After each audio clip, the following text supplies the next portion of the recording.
Jane Spencer was born in Arkansas in 1887. Her parents were Jacob and Elizabeth, and Phoebe was the youngest of their 4 children. Shortly after Phoebe was born, the local sheriff, William Cantrell, was riding by the Spencer cabin and heard the children crying. He trusted his intuition and went inside. He found that Elizabeth had died after childbirth and Jacob wasn't around. He quickly bundled up the children and took them home to his wife Matilda, and the couple bathed and fed them, and nursed them back to health. Jacob claimed he had paid someone to stay with the family while he was out woodcutting, but his whole story seemed pretty sketchy.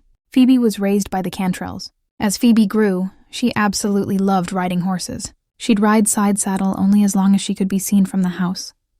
Then she would hop astride her horse and race her brothers. In 1907, she became the mail-order bride of Charles Cox. They had 2 daughters, Edna and Bertha. The marriage, however, was unhappy, and Phoebe knew she had to escape. She escaped from the bedroom window with her babies. She went back to the Cantrells, and Matilda told her, as was common in those days, that she'd just have to go back home to her husband. Phoebe sat on the side of the road with her babies and cried. Who happened to come along the road but Charles's brother, John Cox? He picked up Phoebe and the children and took them to his home. As soon as Phoebe's divorce was finalized, John married her and gave her the happy home she had longed for. They had 7 children together.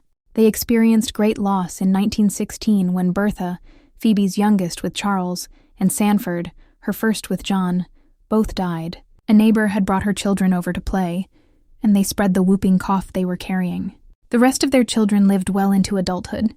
Phoebe was a talented cook and seamstress, even sewing all of her children's clothes on her old Singer treadle sewing machine. Phoebe and John would put on music and dance together, kicking up their heels and stomping to the point their children would remember the whole house shaking.